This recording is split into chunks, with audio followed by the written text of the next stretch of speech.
well-wishers and welcome to my channel Aspiring Minds. In today's video, we are going to discuss a beautiful nature poem written by Anne Bronte called Lines Composed in a Wood on a Windy Day. So grab your virtual seats and let's begin.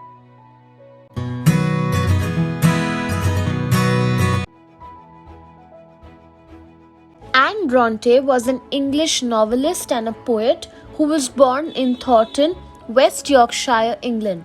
She was the youngest of the Bronte sisters. If you don't know, there were actually 3 sisters, and since their surname was Bronte, so they were popularly known as Bronte sisters, okay? We had Charlotte Bronte, Emily Bronte, and the poem that we will be doing is written by the 3rd sister called Anne Bronte. She is best known also for her novels like Agnes Grey and The Tenant of the Wildfell Hall. Now, The Tenant of the Wildfell Hall, there is a series available on the internet of the book. Though I would recommend you to read the book, but you can also watch the series available online. Lines Composed in a Wood on a Windy Day is a nature-themed poem written by Anne Bronte. The poem captures the poet's feelings and observations while being surrounded by the elements in a natural setting. So if you get a question, what's the setting of the poem? You can say it is nature.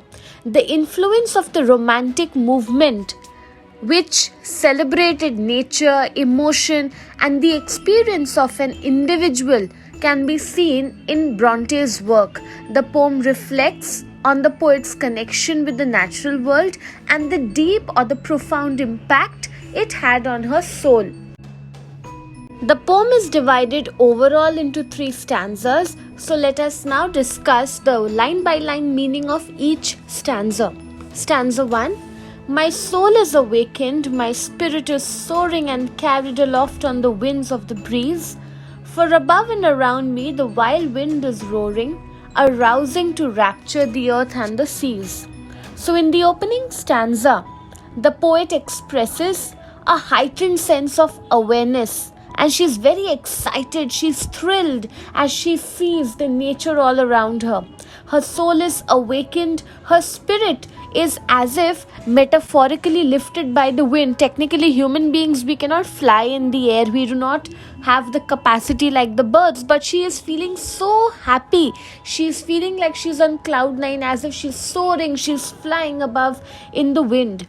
The use of winds of the breeze emphasizes the gentle yet the powerful force of the wind, how it can move people, not literally but on an emotional and spiritual level, that they feel so light and they feel so free.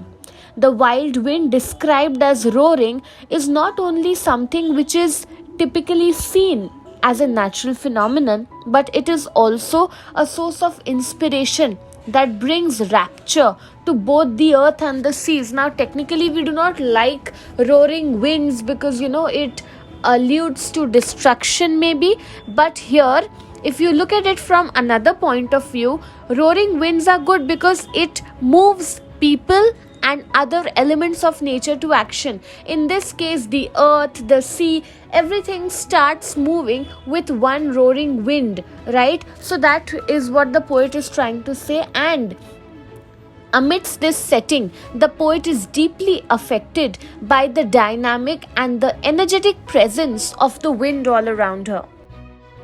Stanza 2. The long withered grass in the sunshine is glancing. The bare trees are tossing their branches on high. The dead leaves beneath them are merrily dancing. The white clouds are scudding across the blue sky. In this stanza, the poet vividly describes the scene in the natural surrounding. The withered grass means the grass which had dried out, it was lifeless, suddenly comes to life, and it seems to be glancing or staring in the sunshine. That is the power of nature. You will see that elements of nature might get affected and withered, or they might also be on the verge of dying because of, supposing if I give you the example of the same trees which have to bear excessive cold in winters and the snowfall, supposing say in Kashmir currently, will at the same time next year around spring be equally, blooming and blossoming and be in their full capacity, shining and be all green, right? So that is the power of nature. It heals its own things, and you know what, it also heals human beings. So the bare trees which are without leaves are engaging in a lively dance by tossing their branches high. The poet is imagining, and not just imagining, she is seeing the beauty of nature around her, how the trees, even though there are hardly any leaves on the trees, the branches are dancing. Even the dead leaves, which are typically associated with decay, join in the merry dance. Now, the leaves are dead and they might have fallen on the ground, right? But still, because of the wind, that's the power of wind, that even those dead leaves are being able to dance. The white clouds swiftly move across the blue sky because of the wind, so it contributes to an overall sense of movement and life in nature. So even on a windy day, the observation that the poet is making over here is that the natural world is almost similar to an animation movie where everything around is in a state of movement, and it is all coming together as a beautiful picture which is being painted by the poet for all of us. Now, stanza 3. I wish I could see how the ocean is lashing the foam of its billows to the whirlwinds of spray.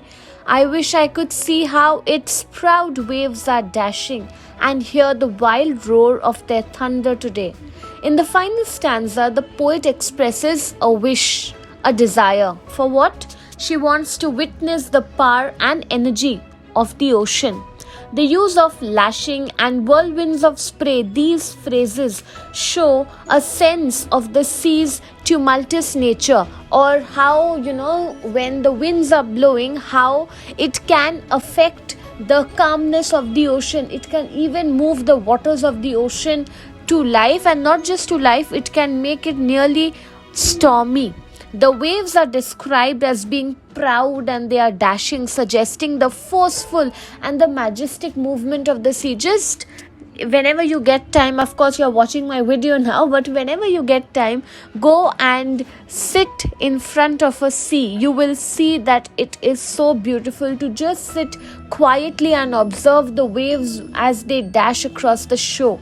That is exactly what is being described by the poet here, and the poet longs to hear the wild roar of the ocean's thunder. That is, she is really enjoying these waves which are dashing across the shore, emphasizing the auditory and the sensory experience that we can get in nature. Auditory means that if you just sit quietly, you can hear the sound of the waves, you can express, and you can also feel the waves as they dash across the sea. That's the power of nature. It activates all your senses. So we see that this final stanza further reinforces the theme of nature being a grand entity, and the poet's wish, the poet's yearning to be fully immersed in the awe-inspiring spectacle of nature and be healed.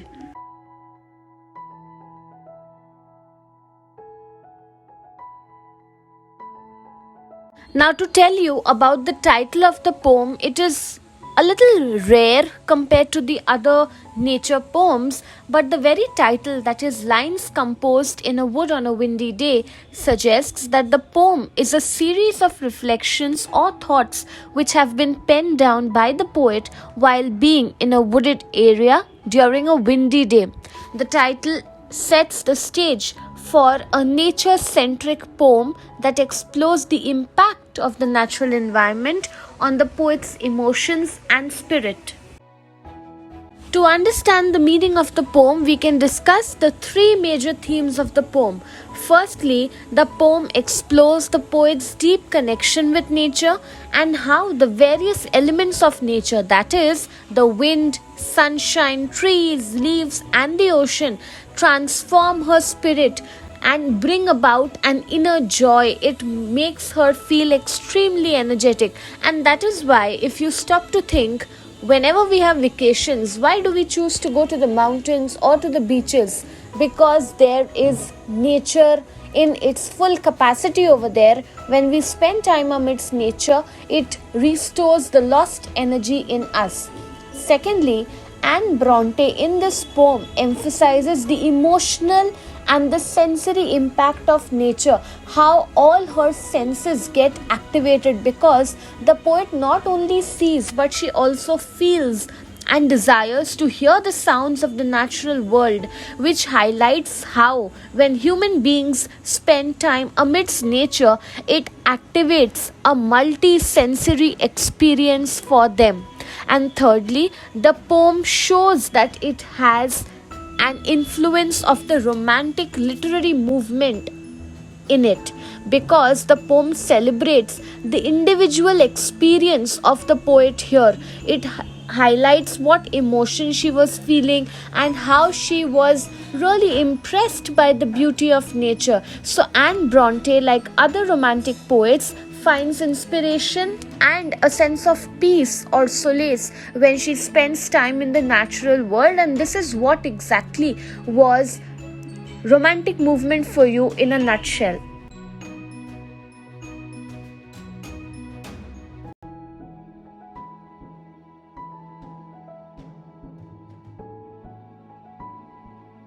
So that's it from this video. I hope you liked it. Do hit the like button, subscribe to my channel for more such future updates. Thank you for watching. Bye.